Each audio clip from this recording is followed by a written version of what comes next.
everybody, and welcome back to SFF180. It is Monday morning, August the 10th, and time once again for the mailbag. I hope you guys have had a good week, a safe week, and a good weekend.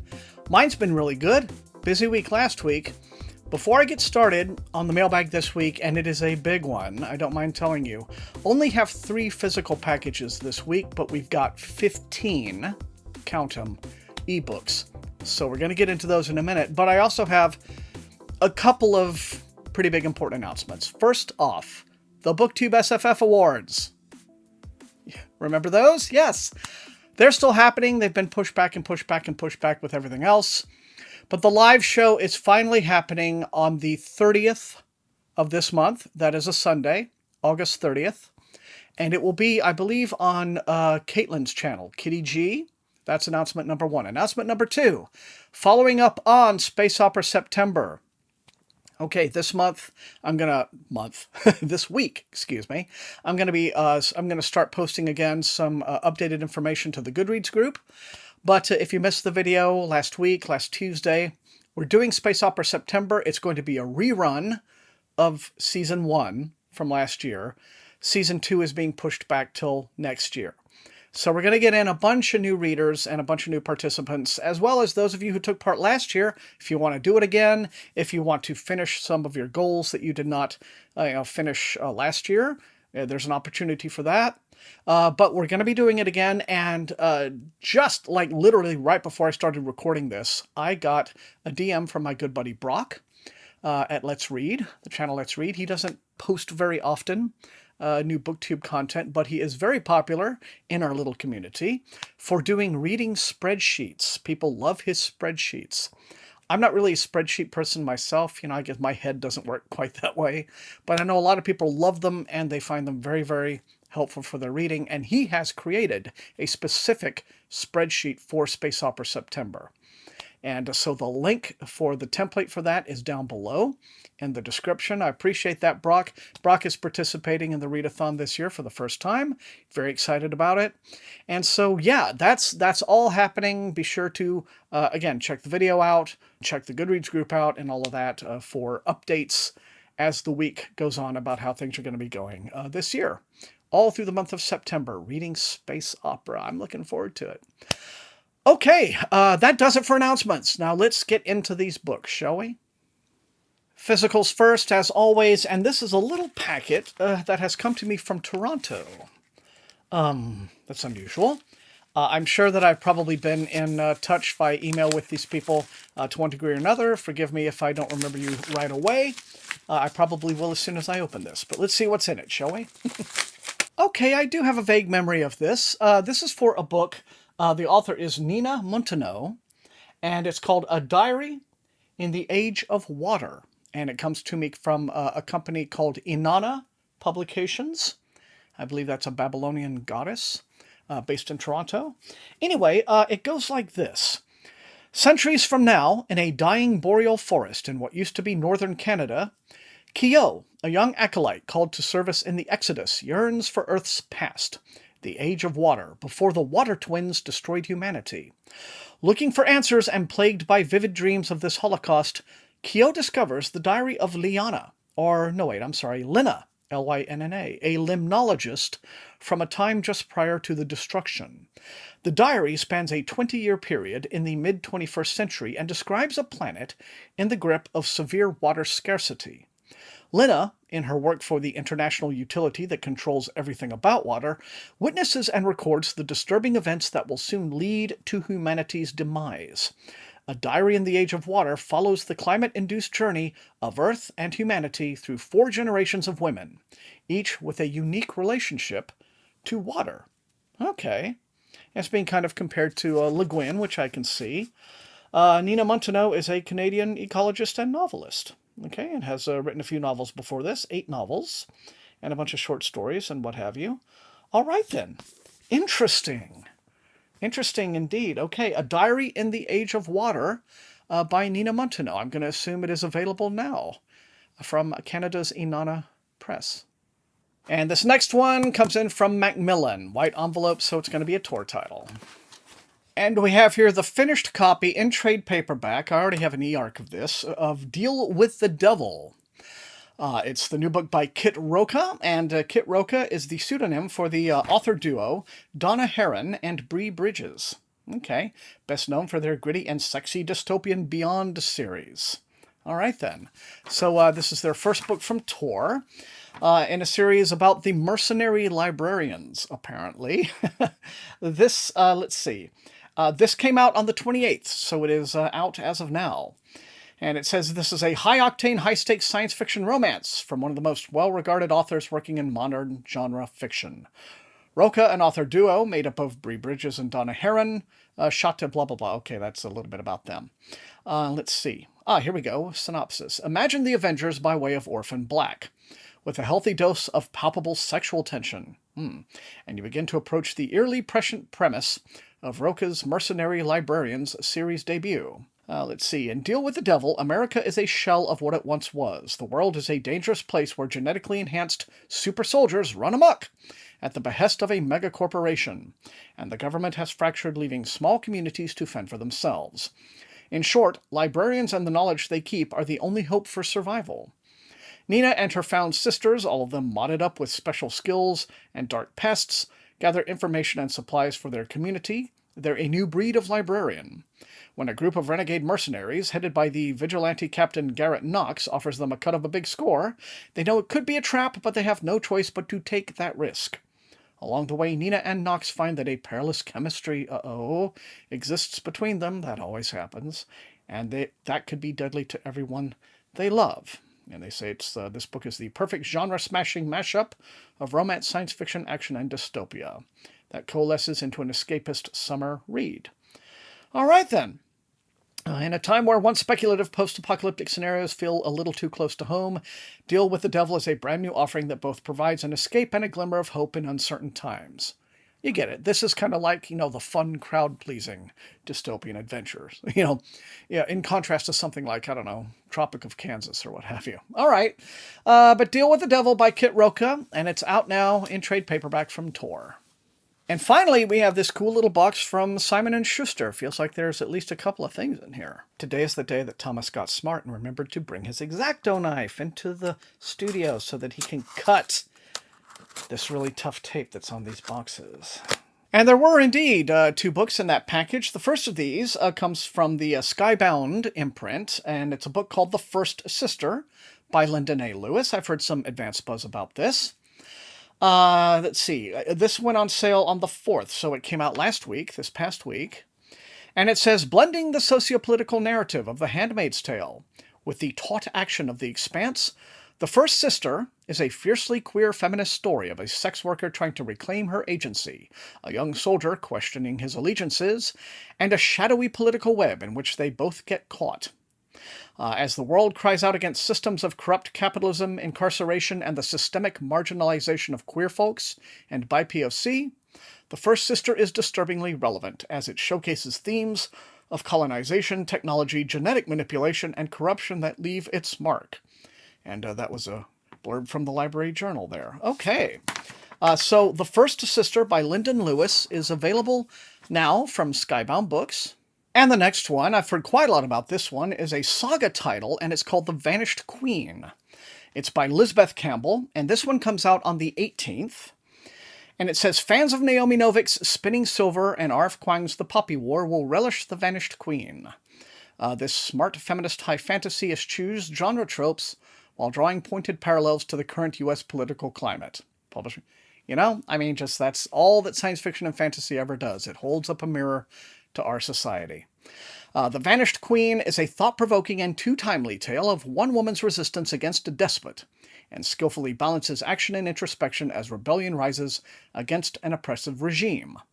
Long ago, Queen Marantha vanished. King Karolje, claimed assassination by a neighboring kingdom, but everyone knew it was a lie. Everyone knew he sent her away himself. Years later, Anza finds the missing queen's diary. Impassioned by her father's unjust execution, and inspired by Marantha's words, Anza joins the resistance, a group fighting to topple the king. But an encounter with Prince Esvar thrusts her into a dangerous game of court politics, where a misstep could lead to a fate worse than death. Esvar is a prince, second son to an evil king, trapped under his thumb, desperate for a way out. A chance meeting with Anza gives him a path to the resistance. Together, they might have the leverage to move against the king, but if they fail, their deaths could mean a total loss of freedom for generations to follow. When your target is a tyrant, you only get one shot. Isn't that the truth? All right, we all know that very well coming up. All right, so The Vanished Queen by Lisbeth Campbell from Saga Press on August the 18th. Okay, so that does it for the physicals this week. Now moving on, 15 ebooks, and so I'm going to try to get through them efficiently. Most of them come from either Random Penguin like Ace and Daw, or from Saga Press. Bunch of Saga titles in here. Pretty exciting. We're going to start with The Archive of the Forgotten. This is by A.J. Hackwith. This is the sequel to The Library of the Unwritten, which came out early this year. It says this will be out on October the 6th from Ace Books. It says, the Library of the Unwritten in Hell was saved from total devastation, but hundreds of potential books were destroyed. Former librarian Claire and Brevity the Muse feel the loss of those stories and are trying to adjust to their new roles within the arcane wing and library respectively. But when the remains of those books begin to leak a strange ink, Claire realizes that the library has kept secrets from hell and from its own librarians. Claire and Brevity are immediately at odds in their approach to the ink, and the potential power that it represents has not gone unnoticed. When a representative from the Muses' Corps arrives at the library to advise Brevity, the angel Rami and the erstwhile hero hunt for answers in other realms. The true nature of the ink could fundamentally alter the afterlife for good or ill, but it entirely depends on who is left to hold the pen. And that's The Archive of the Forgotten. Will be out October the 6th. These books are a duology, so if you've been interested in them, then, well, you could just wait until October and then binge them both, right? Okay, and this next one is something that is really exciting to me. This is also out on October the 6th. This is a book called We Hear Voices. It's a debut novel by Evie Green, and it's a horror novel. And it goes like this. Kids have imaginary friends. Rachel knows this. So when her young son Billy miraculously recovers from a horrible flu that has proven fatal for many, she thinks nothing of Delphi, his new invisible friend. After all, her family is healthy, and that's all that matters. But soon, Delphi is telling Billy what to do, and the boy is acting up and lashing out in ways he never has before. As Delphi's influence is growing stranger and more sinister by the day, and rising tensions threaten to tear Rachel's family apart. She clings to one purpose, to protect her children at any cost, even from themselves. We Hear Voices is a gripping near-future horror novel that tests the fragility of family and the terrifying gray area between fear and love. Coming up next, after that, this one is from Daw Books, also on October the 6th. And it is How the Multiverse Got Its Revenge by Kay Eason. And this is the sequel to How Rory Thorne Destroyed the Multiverse. I believe this is also a duology. And it goes like this. After avoiding an arranged marriage, thwarting a coup, and inadvertently kickstarting a revolution, so now you know how book one went, Rory Thorne has renounced her title and embraced an unglamorous life as a privateer on the edge of human space. Her new life is interrupted when Rory and her crew, former royal bodyguards Thor's daughter and Zhang, and co-conspirator Jade, encounter an abandoned ship registered under a false name, seemingly fallen victim to attack. As they investigate, they find evidence of vicious technology and arithmancy. Alien and far beyond known capabilities. I guess that should have been arithmancy. Anyway, I just read what I get, you guys. The only answer to all the destruction is the mysterious and unexpected cargo, a rose plant, one that reveals themselves to be sentient and designed as a massive biological weapon. Rose seeks to escape their intended fate, but before Rory and her friends can get Rose off the derelict ship, the alien attackers return. Rory and her friends must act fast and wisely to save themselves and Rose, and maybe the multiverse too, from a war humanity cannot win. These two sound like a lot of fun. So, I think I'd like to pick them up pretty soon. Got just so many books, so little time. Okay, now, this next one is really kind of interesting. It's by C.S. Friedman, well-known space opera writer she is. This will be out October the 13th, and it is called This Virtual Night, and it is a sequel, 21 years after the fact, to her book This Alien Shore, which, came out forever ago. We now have the sequel, This Virtual Night, and This Alien Shore is being re-released. Anyway, it goes, millennia ago, an overcrowded Earth developed the Hausmann drive, which allowed humans to travel faster than light and colonize the galaxy. Too late, it was discovered that the technology damaged the DNA of those who used it, causing the children of colonists to be born with mutations. Fearful of contagion, Earth cut off all contact with the colonists, leaving them stranded and alone as they struggled to come to terms with what they had become. Now, in the second age of human expansion, a new galactic civilization has been established. This time it is based on space stations clustered around natural transit points, the Outworlds.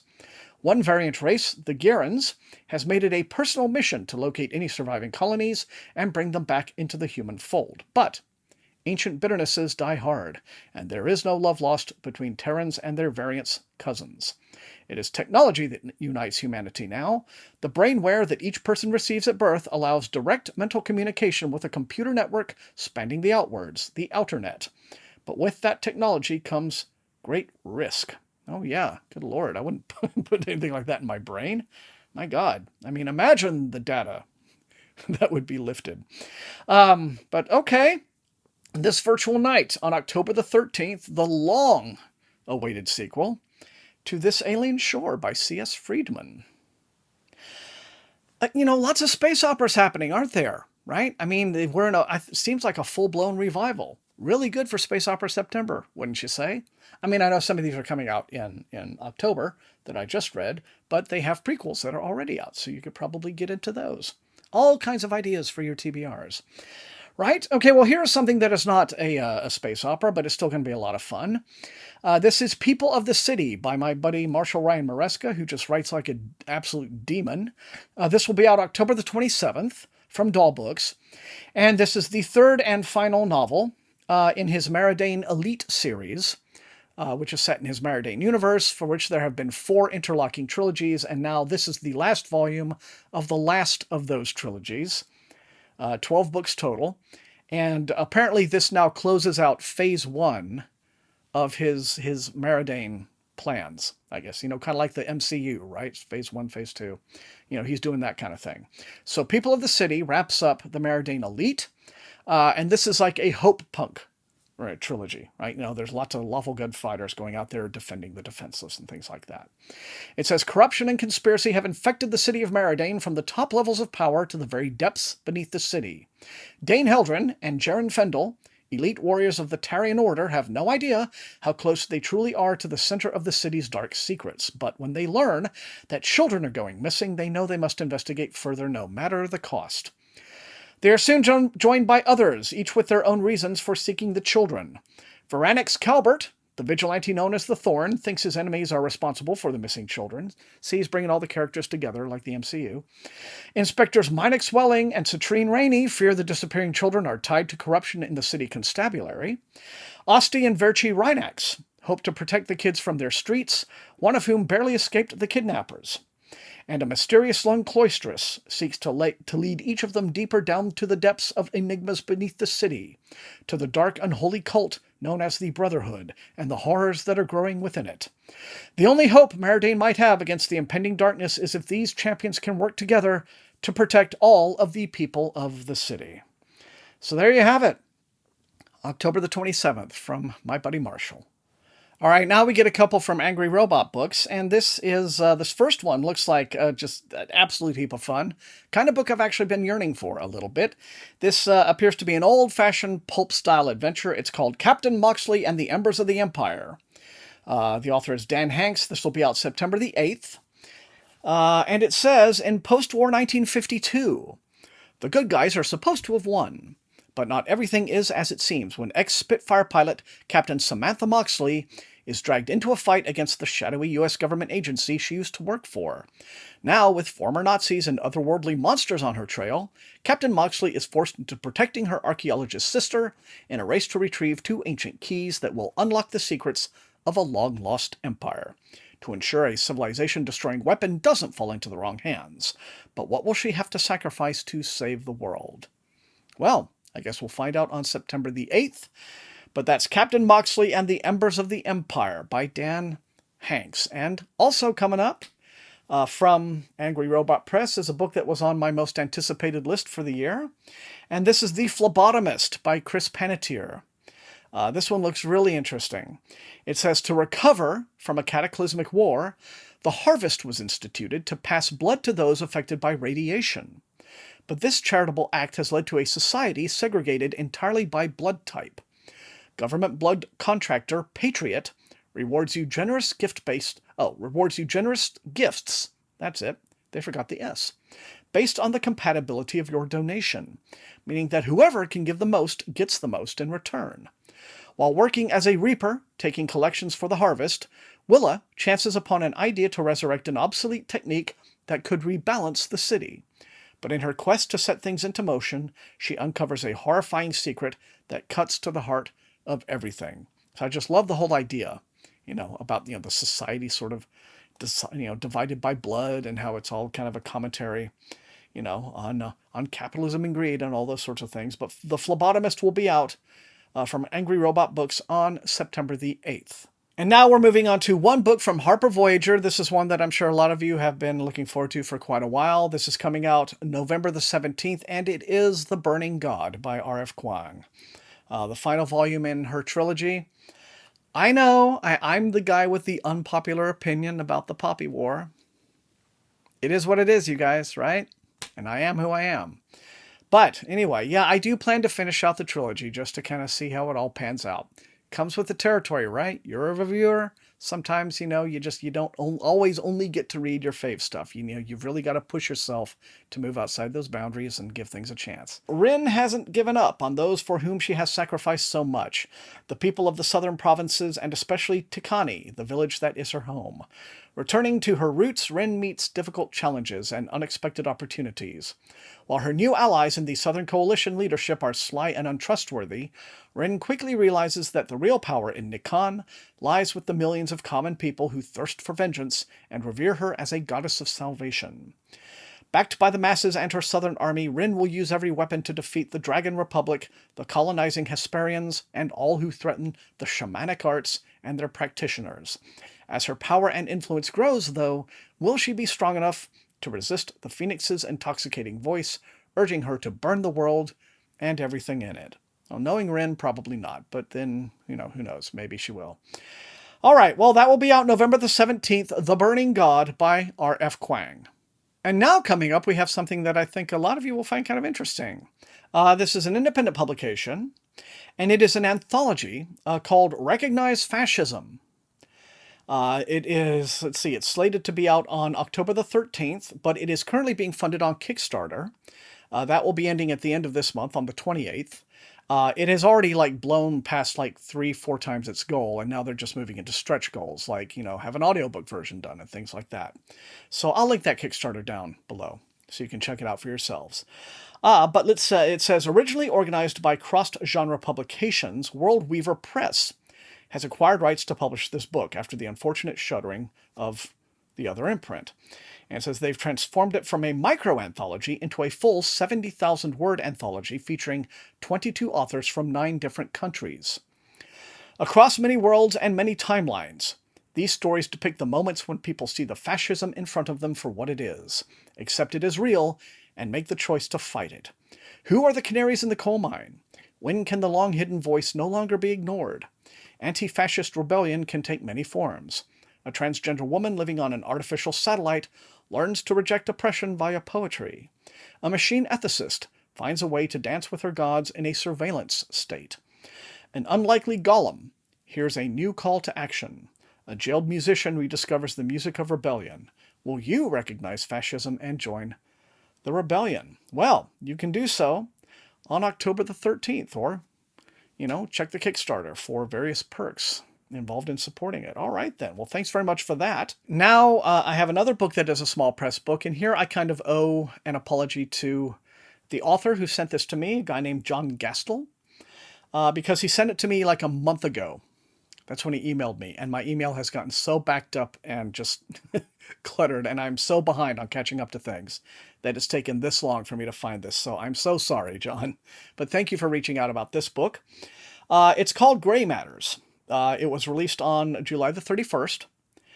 And it goes like this. Can the digital networks that record our footprints hold us steady when dementia threatens to push us off the path? This question has real stakes for data analyst Charlie Sanders. His best hope for a father succumbing to Alzheimer's comes from assistive technology that Charlie helps design for a scrappy startup. Despite early successes, Charlie has growing doubts about the motives of each of his colleagues: the eccentric CEO in Seattle, the call center guru in India, and the Trump-loving Aussie transplant who keeps the books. His worries grow when the company takes on a clandestine client who occupies the Oval Office. Will Charlie keep his father and his country on track, or turn a whole generation into glitches? Interesting. So he is developing this software to help dementia patients, and some evil government types now want to use it for nefarious ends. I kind of like the sound of that, the premise of that. That's interesting. All right, well, we'll see how that works out, but it is available now. Okay, Gray Matters by John Gastel. Now we're moving on to the Saga Press titles, and here are at least a few that I know a bunch of you have been looking for a long time. And the first of these is Black Sun by Rebecca Roanhorse. This will be out October 13th.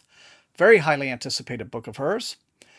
It says, a god will return when the earth and sky converge under the black sun. In the holy city of Tova, the winter solstice is usually a time for celebration and renewal, but this year it coincides with a solar eclipse, a rare celestial event proscribed by the sun priest as an unbalancing of the world. Meanwhile, a ship launches from a distant city bound for Tova and set to arrive on the solstice. The captain of the ship, Zyala, is a disgraced teak whose song can calm the waters around her as easily as it can warp a man's mind. Her ship carries one passenger. Described as harmless, the passenger Serapio is a young man blind, scarred, and cloaked in destiny. As Zyala well knows, when a man is described as harmless, he usually ends up being a villain. Crafted with unforgettable characters, Rebecca Roanhorse has created an epic adventure exploring the decadence of power amidst the weight of history and the struggle of individuals swimming against the confines of society and their broken pasts in this most original series debut of the decade. Interesting. All right, yeah, I mean, I've been looking forward to this one for quite some time. So a chance to get caught up with Rebecca here. And, but wait, the previous week, on October the 6th, we are getting The Hollow Places by T. Kingfisher, a.k.a. Ursula Vernon. This is her new horror novel following up, the Twisted Ones, but this is not a sequel to the Twisted Ones, apparently.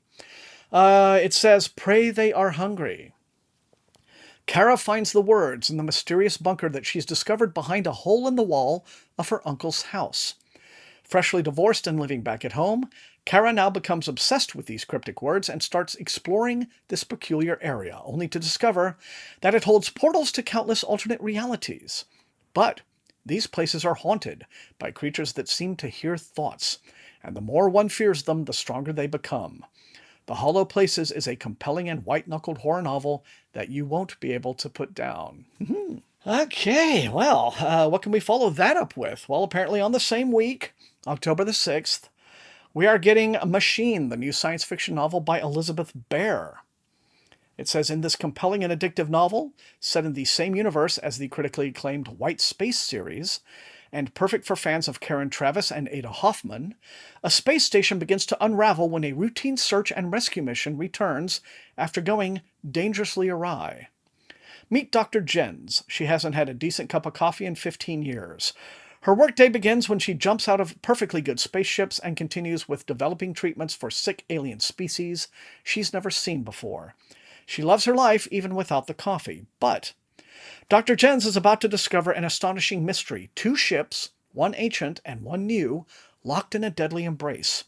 The crew is suffering from an unknown ailment, and the ship mind is trapped in an inadequate body, much of her memory pared away. Unfortunately, Dr. Jens can't resist a mystery, and she begins doing some digging. She has no idea that she's about to discover horrifying and life-changing truths. Machine is a fresh and electrifying space opera that you won't be able to put down. You know, just like you won't be able to put down the Hullabaloo. None of these you can put down. You'll just forever be holding these books in your arms, right? But that'll be out on October the 6th. Now we're skating back a bit more. This one is also from either Saga Press or Gallery Press, one of those. This is a book called The Loop that I've heard a bit of buzz about. The author is Jeremy Robert Johnson, excuse me. It's out September the 29th, and it is described as Stranger Things meets World War Z. In this heart-racing conspiracy thriller, as a lonely young woman teams up with a group of fellow outcasts to survive the night in a town overcome by a science experiment gone wrong.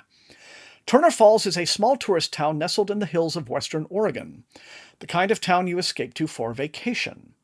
When an inexplicable outbreak rapidly develops, this idyllic town becomes the epicenter of an epidemic of violence, as the teenage children of several executives from the local biotech firm become ill and aggressively murderous.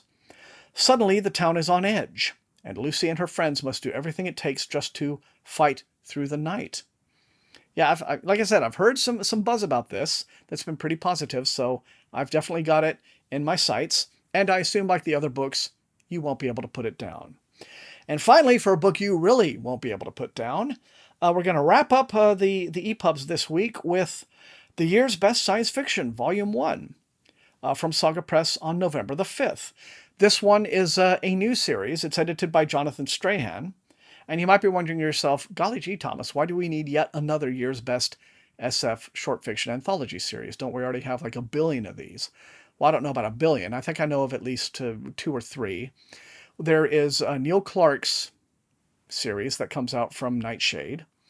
There was Gardner Dozois's long-running, for like 30-plus years, series while he was alive, but he is now gone. And I get the impression that Jonathan Strahan now wants to, like, maybe take up, his mantle, because, he, in the blurb here, he pays a lot of homage to Gardner.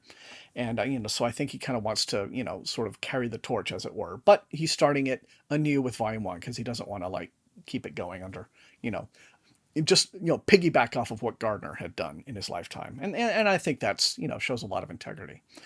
But it says it's a must-have collection of the best short science fiction and speculative fiction of 2019, showcasing brilliant talent and examining the cultural moment we live in, compiled by award-winning editor Jonathan Strahan. With short works from some of the most lauded science fiction authors as well as rising stars, this collection displays the top talent and the cutting-edge cultural moments that affect our lives, dreams, and stories. Authors include past award winners Rebecca Roanhorse, Ken Liu, Carmen Maria Machado, Aliette de Bedard, Kim Stanley Robinson, Yoon Ha Lee, and Ted Chiang. I've had a look at the table of contents. It's a good, solid list. An assemblage of future classics, this anthology is a must-read for anyone who enjoys the vast and exciting world of science fiction. And what is usually nice about these end-of-the-year kind of best-of anthologies is that, there's a much wider variety of stuff on there than you might expect. I mean, you tend to get like the award winners and nominees and what have you, but then there's a bunch of other stuff. And I have always found that when I manage to read a bunch of short fiction in a given year, what ends up being my very favorite stories never even end up on the radar of what gets nominated. I mean, I read the nominated stories and I do end up liking quite a few of them, but I'm always like, what about this one? And what about that one? And how could you possibly forget this one? So yeah, it must be tough, being a short fiction writer, knowing that you're doing really good work and it's just not getting eyeballs on it. It's a real shame. And there you have it. That's all I've got for the mailbag this week. You guys know the drill. Light up those comments. Let me know which of these looks most interesting and exciting to you and which you'd like to see me prioritize for review. And otherwise, if you enjoyed watching, please hit the like button, share the video far and wide with all of your SFF reading friends, and above all, please subscribe if you have not done so. That's how the channel grows. You can also support the channel at my TeePublic store and at my Patreon, where recruits into Wink's Army get little perks like getting to see some of my videos early access, if I finish them on time. I want to thank all those lovely people for their added support. I use my Patreon money mainly to pay Matt Olson, my channel artist, for the lovely thumbnails that he does for me. It's very much a privilege to have been working with him ever since I started this channel. SFF180 has always been kind of a two-man operation. Just I'm the only guy you see, right? You see the work of the other guy, and it's wonderful. So thank you all for that. Thank the rest of you for being the very best viewers in all of BookTube, and Until I see all of you next time, remember, Space Opera September coming up. Be safe and happy reading.